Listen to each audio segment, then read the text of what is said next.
Hello, welcome to our CompTIA Network Plus course. In this lesson, we will talk about the common networking ports and protocols such as FTP and SFTP, SSH Telnet, SMTP, SMTPS. You have the DNS, DHCP, HTTP and HTTPS, NTP, SNMP, LDAP and LDAPs, SMB, and syslog.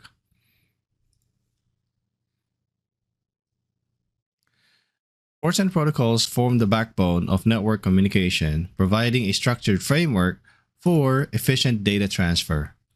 Ports act as unique addresses for specific services, allowing applications to connect and interact seamlessly. Protocols, on the other hand, define standardized rules and formats for data transmission between devices, ensuring compatibility and order in network communications. Let's start with the first protocol, which is FTP, or file transfer. FTP is a standard network protocol used for transferring files between a client and a server on a computer. It operates on a client-server model and facilitating efficient file transfer operations. FTP supports both ASCII and binary file types, enabling the transfer of various file formats, including text documents and executable files. FTP utilizes port 20 for data transfer and port 21 for control commands, providing separate channels for efficient file transfer management.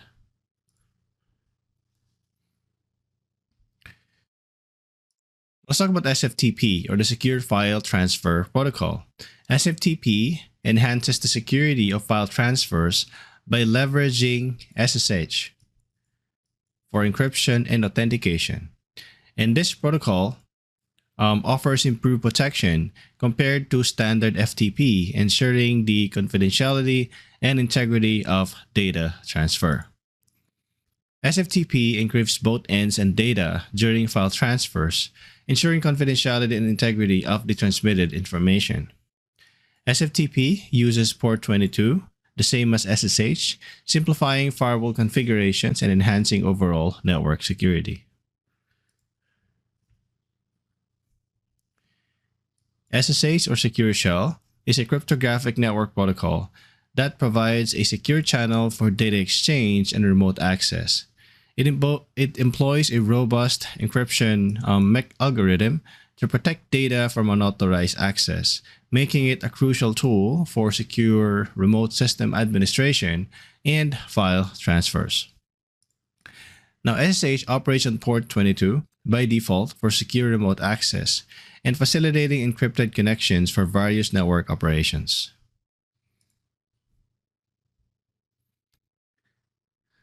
Telnet is a legacy protocol for remote logins, now largely replaced by more secure alternatives like SSH. While it played a significant role in early network communication, Telnet's lack of encryption make it susceptible to eavesdropping and attacks, limiting its use in modern networks. Telnet traditionally uses port 23, though its use is discouraged due to the inherent security risks associated with the unencrypted data transmission.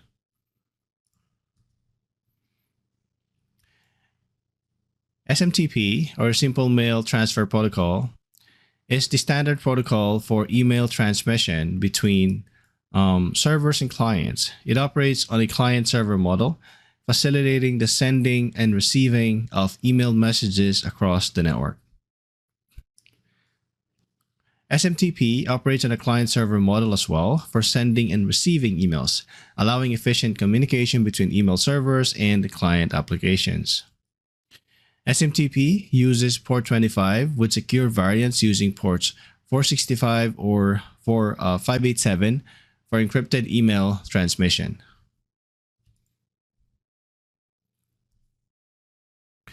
Let's talk about SMTPS, Simple Mail Transfer Protocol Secure. SMTPS enhances the security of email transmission by adding SSL and TLS encryption to SMTP. It often uses STAR-TTLS to upgrade standard SMTP connection to secure TLS. ensuring the confidentiality and integrity of email communications. Now, modern SMTPS implementations often use port 587, which start TTLS for compatibility, ensuring widespread support for secure email transmission.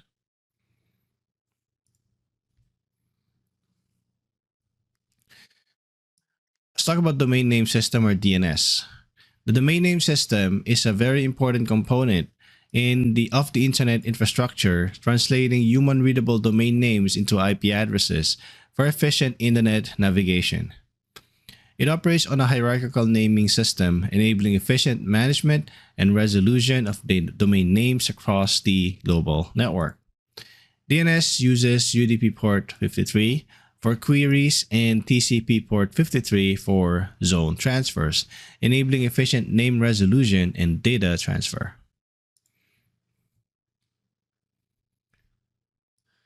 Now, DHCP, or the Dynamic Host Configuration Protocol, automates the process of assigning IP addresses and network configuration parameters to devices on the network. This protocol simplifies network administration and ensures efficient use of IP addresses. Let's talk about the steps that is being followed by DHCP. So the first step is DHCP discovery, where a device broadcasts a DHCP discover message seeking an IP address from available DHCP servers on the network. The second step is DHCP offer. So here, the DHCP server responds with an offer of an available IP address and configuration parameters to the requesting device. Third step is the DHCP request. Now, the client requests the offered IP address from the server, confirming its intention to use the provided configuration. And the last step is DHCP acknowledgement. Here, the server confirms IP address assignment and provides lease information, completing the configuration process. HTTP, or the Hypertext Transfer Protocol, is the foundation of data communication on the World Wide Web, enabling the transfer of web pages between servers and clients. It also operates on a client-server model and uses plain text for communication, ensuring compatibility across various systems. HTTP uses plain text for communication, ensuring compatibility across different systems and facilitating easy debugging and development.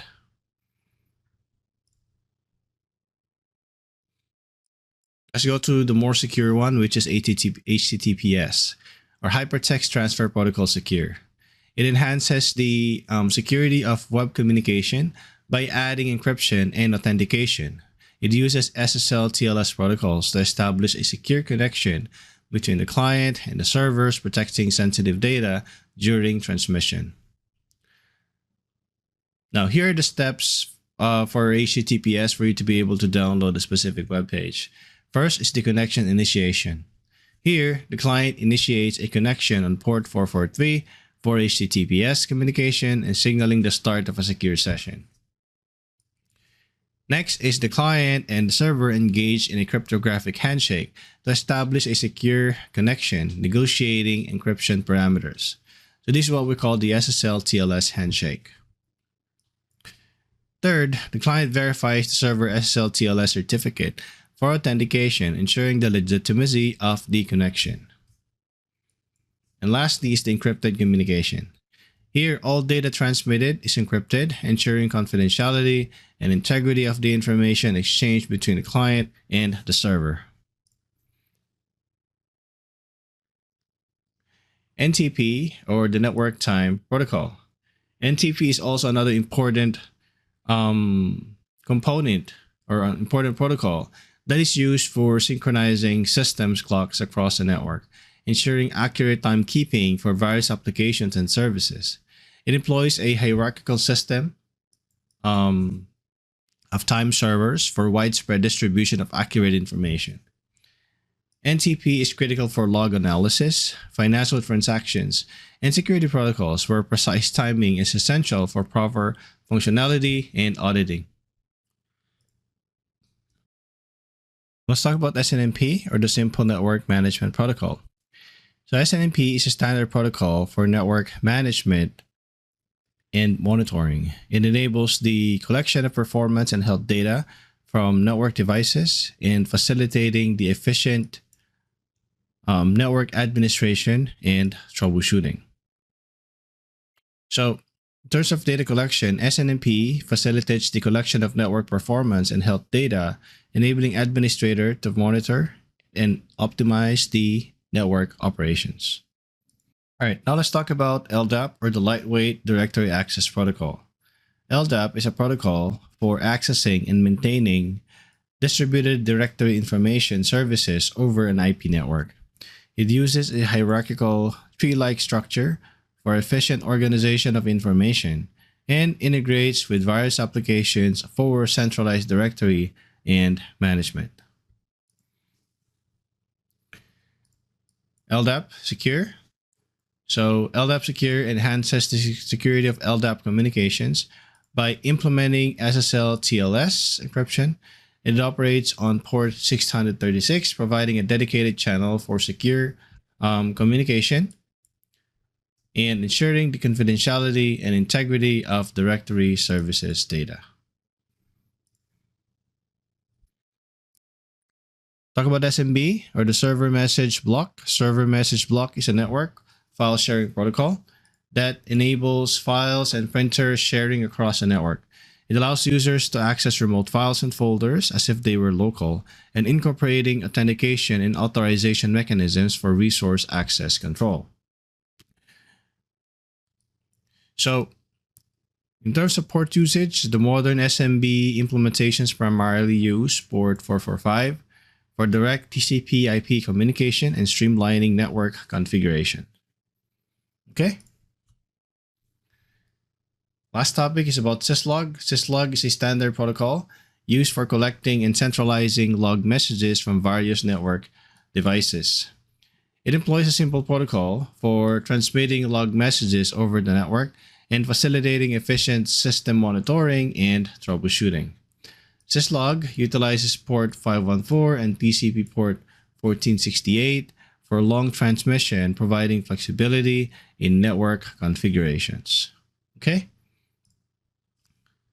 So that's the end of the lesson. Here we have a high-level description of the following protocols, like FTP, SFTP. Then we have SSH telnet, SMTP/S, DNS, DHCP, HTTP/S. And you have NTP, SNMP, LDAP, LDAP Secure, SMB, and lastly is about syslog. Okay? Thank you very much for watching the video.